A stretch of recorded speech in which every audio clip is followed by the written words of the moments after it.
Good afternoon, good evening, everybody. Welcome to the 119th RSM UAE branch meeting. We just kick off with the agenda for today. I'll have a couple of branch updates I want to share with you. And then we go over to Santosh, Director at EHS Consultants in Dubai, for a presentation on risk assessment and water safety planning. I think the majority of us will be familiar with risk assessment. The water safety planning was something fairly new to me, so I'm looking forward to the presentation.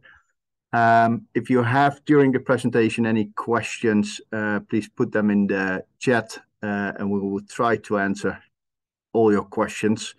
Those questions we are not able to answer, we will get back to you individually, or use our WhatsApp group to get back to you on that. Brief updates. We have a slowly increase of our LinkedIn followers. I would say at 1,800 plus, we're doing quite well. It's not going that fast in growth anymore as in recent months, but I think this is a very well number of followers of our LinkedIn page. In addition to that, what I want to mention, and please have a look at the website and at the link provided in this slide deck, but also available on the RSM website, is the Risk Excellence Awards. Applications are now open for different categories. If you're interested to either nominate yourself, an organization, or a colleague for the different categories, you can do so until the 5th of February. So there's still a bit of time, but if interested in the Risk Excellence Awards, please have a look at the website. And then the other update is that we will be at the Intersect 2024, which is from January 16 to 18 in Dubai. RSM has a couple of presentation slots and a panel discussion, so that might be interesting for anyone in this forum to attend. We will also try to do a face-to-face meeting around that same time, and I will provide more details on that later this month. But to organize a face-to-face meeting with with the members, but with Phil joining as well. So I hope that everybody can join in Dubai. That will be in January. But more information to follow on that. And I think it would be good to meet as members, Philip. So that will be a good opportunity. Training courses provided by RSM. Nothing different from what we shared with you last month. So for this year, there are no training courses anymore. Next year, it starts with Managing Risk, the Essentials, followed by Managing Health and Safety Risk, the Essentials, and that's repeated in May and June again. I assume that in the next couple of weeks, months, we will get more training courses listed for next year. So yeah, keep an eye on the training section of the website as well. Branch meetings. Today we have our UAE branch meeting. Egypt will have their meeting tomorrow on November 14th. Saudi Arabia on the 21st of this month.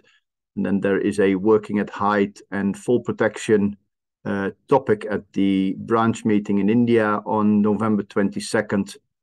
And then into December, we have the Oman branch meeting on the 5th, and we will have our regular meeting on December 13th.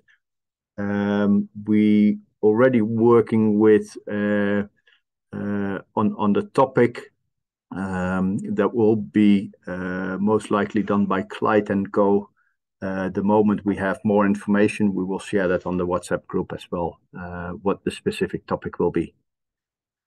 UK and Europe branch meetings also available to attend. There's a Europe meeting on the 16th of this month. The Yorkshire meeting is on the 14th, so that's tomorrow. Scotland has their branch meeting on November 16th as well, same as Europe. And then the London meeting on the 22nd is the last one for the UK, I believe, for this month. Feel free, if any of the topics is of interest, to register yourself and attend the branch meeting online.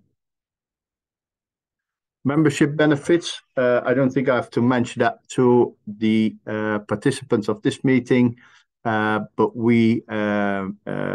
membership has a couple of benefits over a non-member. So training and qualifications. We have the Sentinel magazine, mentoring scheme, and if you're not yet a member, please become a member.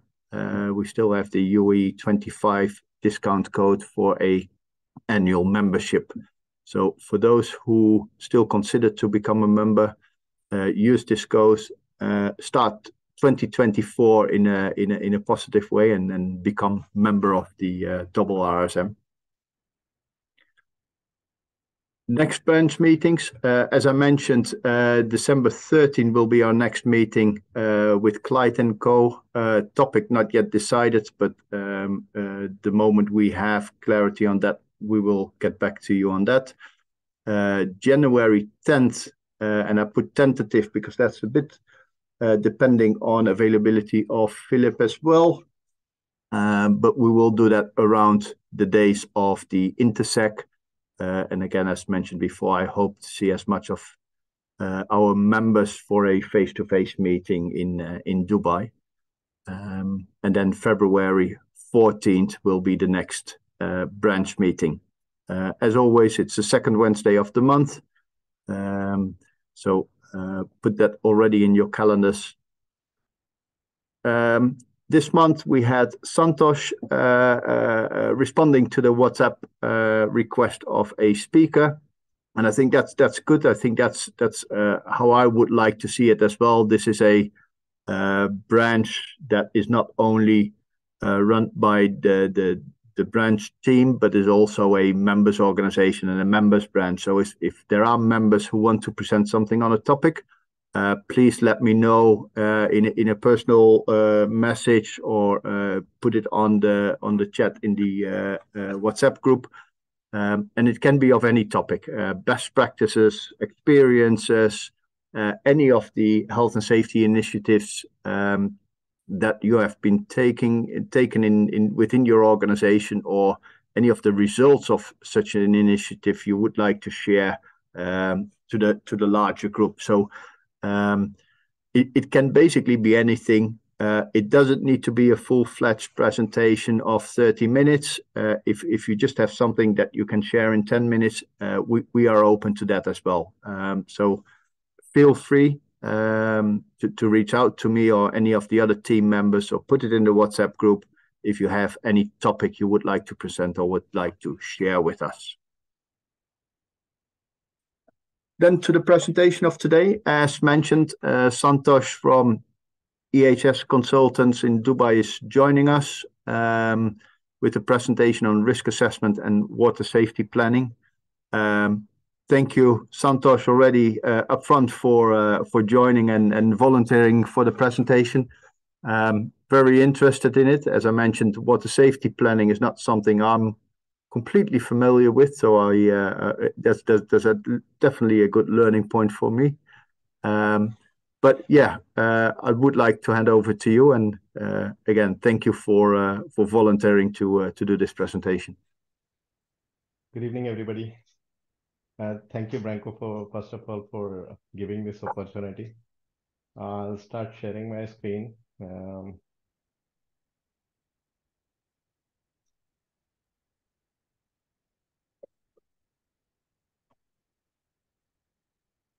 I hope I'm audible to everybody, and my screen is visible as well. Yep. All right. As you said, the topic is really very interesting. Why? Because the risk assessment which we see in day-to-day life is something very specifically related with a lot of activities or occupational safety requirements. But this is something which have a much bigger dimensions. The water is something which is called the elixir of life, and the safety planning is something which is very important. So I was initially thinking that I'll be taking maybe 10 minutes or so, and then I said like, no, this is not something which we can probably condense in 10 minutes. So I think I'm gonna take a little bit more than that. But anyway, uh, I just want to share my experience with the water systems and how the risk assessment need to be done and what are the safety planning required, just to give you an idea about the whole system which we work on. Now, if you just take a comprehensive look at the water environment we have, two-thirds of the globe is covered with water, and two-thirds of every cell contains water. Any living cell contains water. Water is the only substance in the world which can naturally exist in all the three states, and it freezes at 0 degree centigrade and boils at 100 degrees. So this is what we know about water. But there are a lot of unique properties which the water carries within itself, which is the kind of chemical composition which makes it very unique. Now we know that the water contains two hydrogen atoms and an oxygen atom, and it's a kind of most volatile compound which, without energy, can change its physical form. So this is something which is very, very unique about water molecule. Now, uh, just a simple question, if you ask yourself, like, is it safe to drink water that you leave it for a long time? So, for example, if you leave a glass of water over the night, will you drink it next day?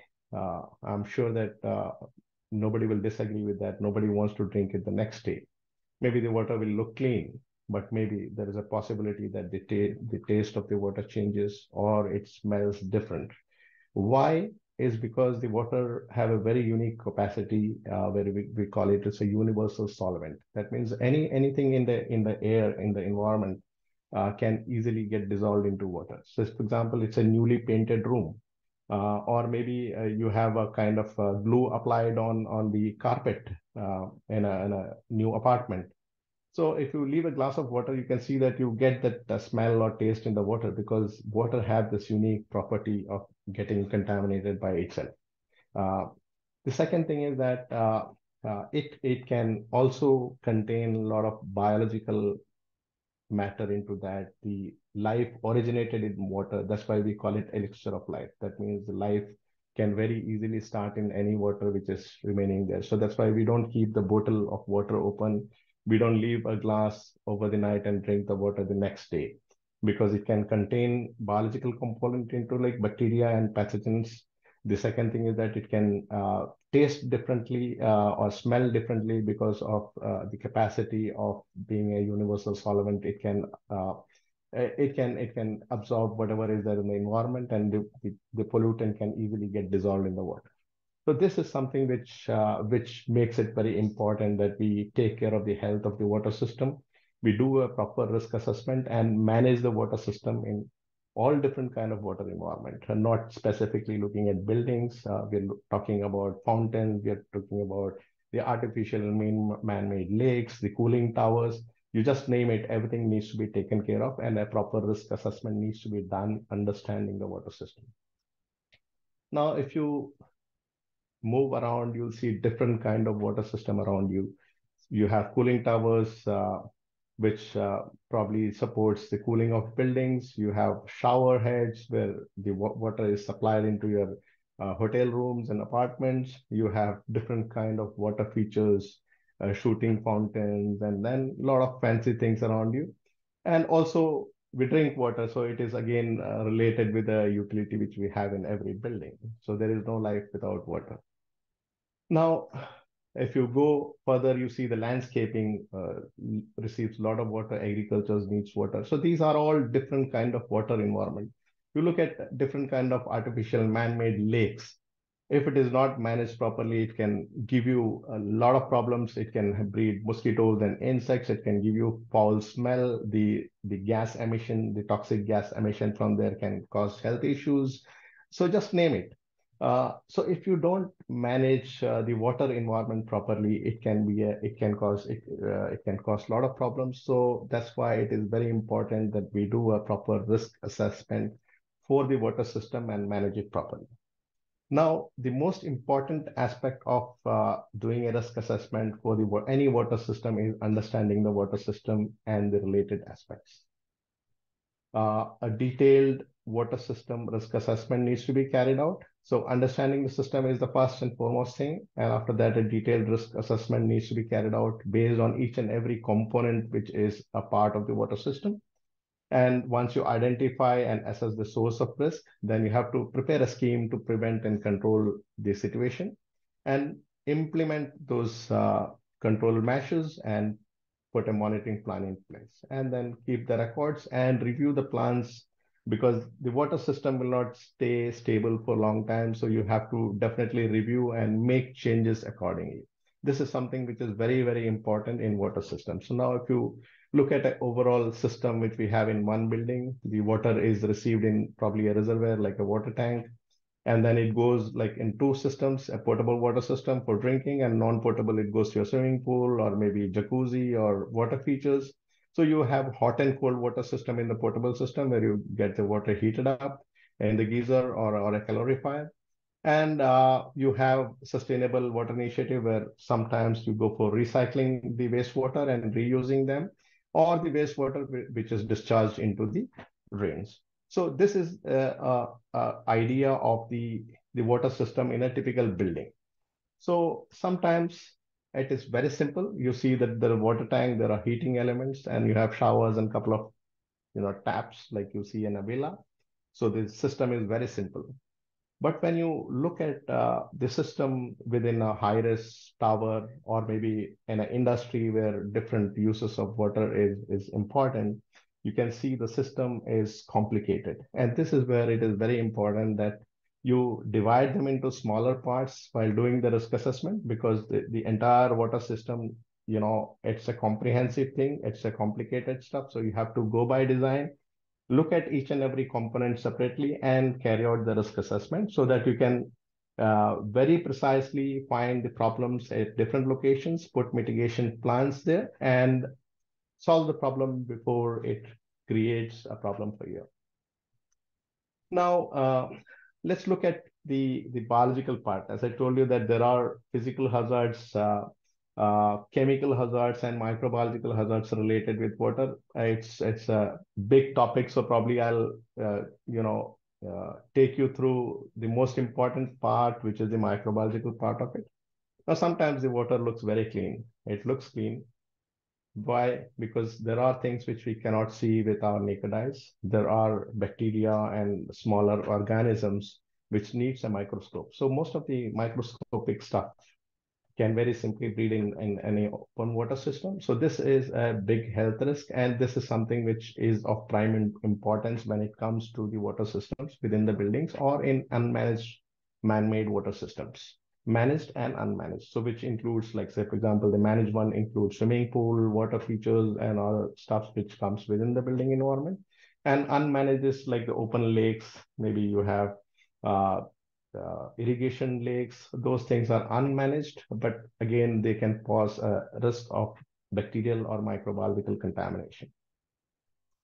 Now, let's look at this picture. Probably this is something which gives you an idea of how far the problems can go. This is a very specific investigation done on Legionella, which is a pathogenic bacteria.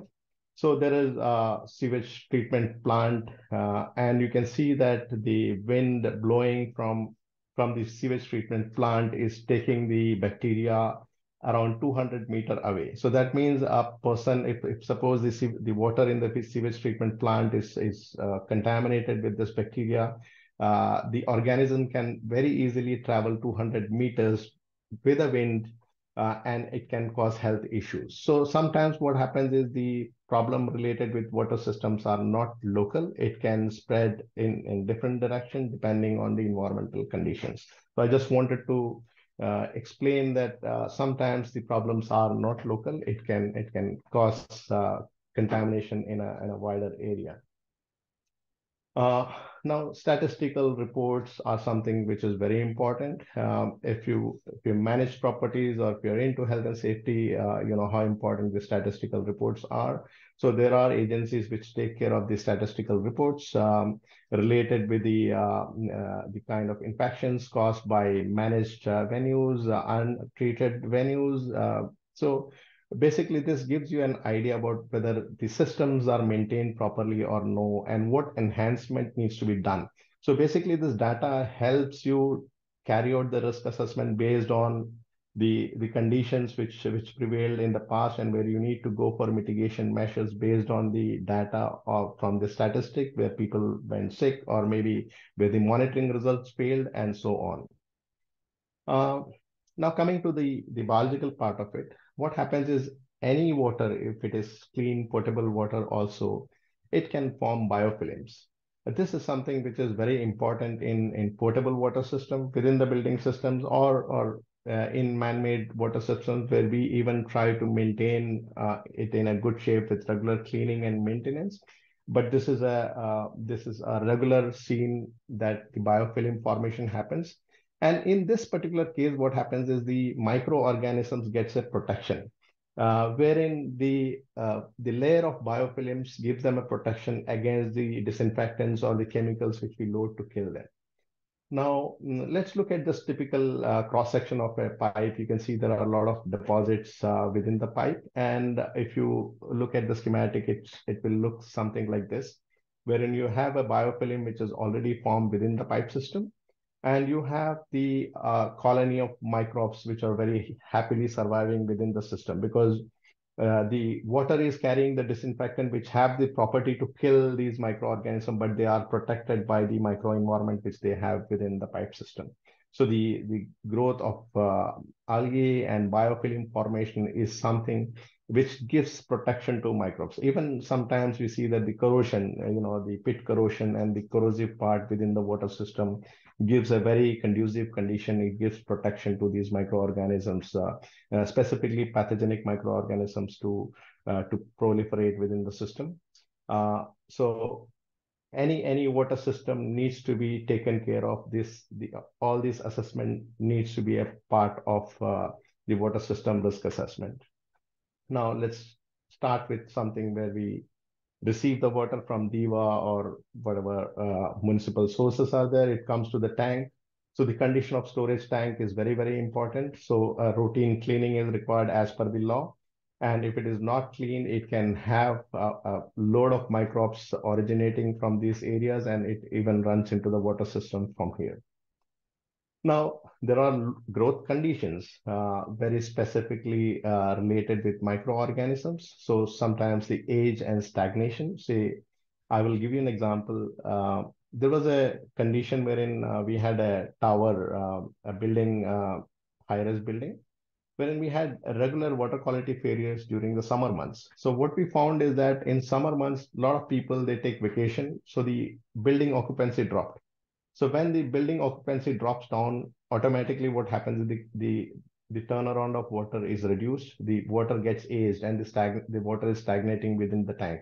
Because your tanks are designed to contain the water which will suffice the n number of people residing in that building. So when the population goes down, automatically your water turnaround is less. And with the stagnation, the microbiological problem starts it's a kind of escalates and creates a problem within the water environment. So this next one is the organic matters, and the third thing is the absence of residual disinfectant. As you know, most of the potable water or the recreational water is loaded with chlorine or any other suitable disinfectant. So if suppose you don't have this disinfectant in the water, automatically you'll have the microbiological problems originating from there. So organic content, residual disinfectant, absence of residual disinfectant, and age and stagnation can cause a problem in water system. And if the water systems are not maintained and managed properly, that becomes a disaster. So if there are leaks, corrosion, any problem related with the water environment, immediately that needs to be fixed. Sometimes you need to look at other conditions, other conducive conditions which can support the growth of microorganisms. As you know, we keep our food material within a refrigerator or a fridge. Why? Because the lower the temperature, the chance of microbial multiplication is low. But for water, we cannot do that. We cannot have water below 5 degree, that will not keep us comfortable within the water system. So what we need to do is we have to find a optimal water temperature which is okay for us and not okay for the microorganisms. So there are two conditions which are very specific. Keep the water temperature below 25 degree, so that is comfortable for human beings. At the same time, it reduces the rate of multiplication for the microbes, and increase the temperature, the hot water system, increase the temperature above 49 or above 50, where it kills majority of the pathogenic bacteria and microorganisms. So the hot water system must be maintained above 50 degree, and the cold water system should be below 25 degrees. So the optimal growth condition is something which is, it ranges between 25 degree to 49 degrees centigrade. So this is something which we have to worry about. So when we look at the risk assessment aspect, we have to look at the water temperature, see whether it is giving a conducive condition for microbiological growth or not. So there are different gauges related with the calorifiers, water heaters, and we have to verify and maintain the log, see whether these temperatures are set in such a fashion that it does not promote the growth of microorganisms. Now, water safety planning, it's a process by itself. As I said, it starts from understanding the water system, identify the flow and usage of water within the system, do a proper hazard analysis, identify control measures, and report generation. So basically, planning and understanding the systems are very important. And on the top of that, there should be information on which we have to rely on. One is the local and international regulations. If you know, there are local order number 11, which is in Dubai. You have Abu Dhabi Water Control Bureau regulations. You have in UK HSE code, applied code of practice L8 for the control of Legionella. And there are a lot of other related regulations, local and international, which are applicable for maintaining the water systems, and carrying out risk assessment and putting mitigation measures in place. So again, any changes in the structure or the water system needs to be documented. If you have engineering drawings related with the water system, so when you make changes, make sure that those are updated. Have internal meetings for gathering information related with water quality. Also check at the quality of incoming water. Sometimes the incoming water might create a problem, so make sure the source is reliable, and you also do a check on the incoming water quality. Always rely on engineering drawings for making any kind of changes and updates. And water quality reports are very important. Do routine monitoring test, and if there are any deviations, take a note of it and take corrective measures. Now, doing all that on papers is a different thing, but what we have to do is walk through. We have to make sure that we walk through the system, the water system itself. If you're in a building or any factory or any other facility where you're doing the assessment for the risk assessment for the water system, walkthrough is mandatory, where you identify any possible areas of risk, any deviation from the diagram. So for example, if there is any change made without notifying, the office, that can be identified. Source of contamination can be visible at most of the time during the walkthroughs. Temperature variation, maybe you have a gauge which are not connected with BMS, or you don't have a direct data collection. In that case, variation in temperature can be looked at. Certifications, cleaning and maintenance certifications can be verified, and persisting leaks, any kind of corrosion happening in the system. All this information you can gather when you walk through the system and you collect the data by active inspections. Now, as I said, there are a lot of gauges related with the water systems, which can give you information on pH. It can give you information on the residual disinfectant load, the acidity, temperature. So all this information is very important. So we have to make sure that we maintain the log of these things, and this data is analyzed for making proactive decisions for risk mitigation. You can see some places, when you walk through, you see the problems in actual. Maybe you see the system is not maintained properly. Maybe the service teams have skipped the schedules. So all this information you get during the walkthrough. Sometimes what happens is sometimes the design itself create problem, whereas the residual load of disinfectant does not reach the desired part. Sometimes the temperature of the water is not attained because of the design issues. So this is also something which we have to worry about, and this should be a part of the risk assessment scenario. Now, sometimes dead legs, these are all aspects related with design or deficiencies within the system. You have filters which are not clean. There are systems which we are supposed to be decommissioned and removed out of the system. They are maintained like that, even after they are not in use, they still maintain the system. That means it can all create problems where it gives conducive condition and a space for the microbes to grow and multiply. Just imagine a filter which is not cleaned or replaced. So the filter itself becomes a source of contamination in this case. Shower heads or other areas which needs routine cleaning needs to be taken care of. So there are set schedules and planned preventive maintenance required for the water system and associated amenities, which needs to be inspected and taken care of on regular basis.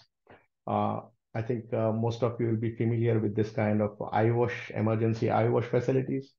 Even if you're not using it, regularly, this is for emergency use, but make sure that this is flushed on weekly basis so that when you really use it, you don't end up with another problem. Sometimes design issues, like you have a shower which is very close to the pool, which when somebody is taking shower, he can contaminate the pool water, and probably a dishwashing area, the heads which are used is not cleaned properly. So there are n number of scenarios wherein we can have problems associated with the contamination of water system, or where the bacteria and microbes can multiply and they can proliferate in the water system. So this is how a typical risk assessment sheet looks like the regular system which we follow in risk assessment. Understanding the location, critical limits, monitoring methods, monitoring frequency, corrective action, and verification procedures. So, but we have to make sure that you divide the water system, the entire water systems, into smaller units, so that the risk assessment is precise and it is more comprehensive in terms of identifying the associated risk. A lot of places we see that the design itself create a problem. Now you look at this is one of the tanks, and you can see that there is no access for cleaning. So it's a problem by design. So sometimes the design create a problem. So we have to ensure that we highlight all these things in our risk assessment and then put proper mitigation plan in place. Sometimes the plumbing design can create a problem wherein you have dead legs and the plumbing system itself is not properly checked and verified by professionals, wherein the expected temperature of 50 plus is not attained for various reasons, including presence of dead leg in certain areas, or maybe because of the design deficiencies. So these things, all these things needs to be a part of your risk assessment, wherein you review the drawings, water flow within the system, and also look at what are the conducive conditions which can cause problems. Now, the maintenance part is very, very important when it comes to water system. Just like any other building system, it needs a frequent visit. We have to have weekly flushing for the outlets which are not used. Temperature checks needs to happen. The biannual tank cleaning needs to happen. There should be a flushing needs to be happening at every 6 months. So all these maintenance related aspects are very, very important. And during the risk assessment, we have to ensure that the plant preventive maintenance is carried out properly in a comprehensive fashion within the water system. The logs can be verified during the risk assessment. Also look at the electronic data and the manual data. And these logs can give you a lot of information on the kind of variation, and these data can be used for applying corrective measures where required. Now, sometimes we feel that it is the same system which is applied everywhere. No, if you take any two water system, it will be different. If you are considering a hotel, a hospital, or a residential property, it will have different amenities and it will have different water safety requirements altogether. For example, hospitals, these are all critical area like dental chair, critical patient area, and all those things where you need a separate risk assessment to be carried out. Just to skim through the whole process which we explained, the storage tank cleaning, and if you see those tie rods inside, these are rusting. So these are all important aspects which you need to look at. Sometimes if the storage tanks are ignored for a long time, it's not clean, you can end up with poisoning related with metal. So these are all very, very important aspect that you don't only rely with the monitoring data, you also do physical inspection and risk assessment to verify the system in place, the maintenance aspect of it. Then you'll have a better understanding, clarity on the water system and what kind of enhancement they will need. Sometimes, as I said, like, you see majority of the cases, you see buildings with combined use tanks where the fire tank and the portable tanks are same. That means you have a reserve for your water reserve as fire reserve. So in this case, it is very difficult to sometimes maintain it because you cannot empty them because you end up with a fire risk. So basically, designs are important. So you have to make sure that if you are involved in assessment of risk at design level, this kind of design needs to be eliminated, and you have to have partition tank otherwise to deal with the contingency situation. Look at another design disaster. You can see that there are these two manholes right in front of the stairway. And if it rains or maybe if there is a seepage of water from the landscape, it will end up in these tanks, which was happening. So again, positioning and how you design things always are very important, and the modification later on is expensive deal. So this is something which should be a part of your risk assessment, physical inspection, and identifying all this potential risk of contamination. Sometimes you have, the pipes given at locations where nobody uses them. It becomes a dead leg and it becomes a heap of problem because the microbial load can be high here since that water column is standing there for a long time. Water stagnation is happening at this particular point, and a kind of it becomes a very conducive environment for the microbes to grow and get into the entire system, contaminating the entire system of the building. Sometimes the component used can also create problem like rust within the system. Maybe the components are low grade, wherein you can see that these are or substandard material used within the system, which supports corrosion and biofilm formation. Again, this can also support issues related with microbial and chemical contamination. So it is very important to make sure that you take each and every component separately when you carry out this kind of water system risk assessment, wherein understanding the components are also very important sometimes. Now, get the problem solved. How? Very simple. Good system design. So if you have water system design, review the system design and make sure that the system is functional and it does not create a problem. So the design is the most important aspect. So go through the engineering drawings, find out the locations where the problems can happen. Where there are potential for conducive environment for chemical or biological contamination. So eliminate this from the design. This is number one. Effective management is the second step, and effective maintenance is the third step. Effective management includes putting in dosing systems, disinfectants, putting policies and procedures in place so that we don't end up with a problem. Effective maintenance is a plant preventive maintenance, which is to maintain the system in a proper functional way, make sure the temperature is okay, the water system is okay. If there is a corrosive environment, it is replaced or removed. So those kind of things. And a robust risk assessment is important. Everything is fine, but you have to carry out a detailed risk assessment section by section of the water system so that it's comprehensive. So carry out a robust risk assessment. Then put a water safety plan in place, which must include the routine assessment, a walkthrough of the entire system, monitoring the logs, collecting the data, and and have a contingency or emergency plan in place. So as water safety plan will also have emergency plans. So if thing goes wrong, how to handle it. And review the water safety plan on regular basis, at least once in a 6 month, review the plan and see if there is any enhancement required with proper monitoring. And don't forget to learn more about water and water systems. So there are trainings available wherein you can go deeper into the subject because this is a huge topic and this needs detailed learning. Yeah. Done with the presentation. Thank you so much for listening to me. If you have any questions, feel free. Um, Let me see, Santosh, from my side, thank you very much. Very engaging and very interesting.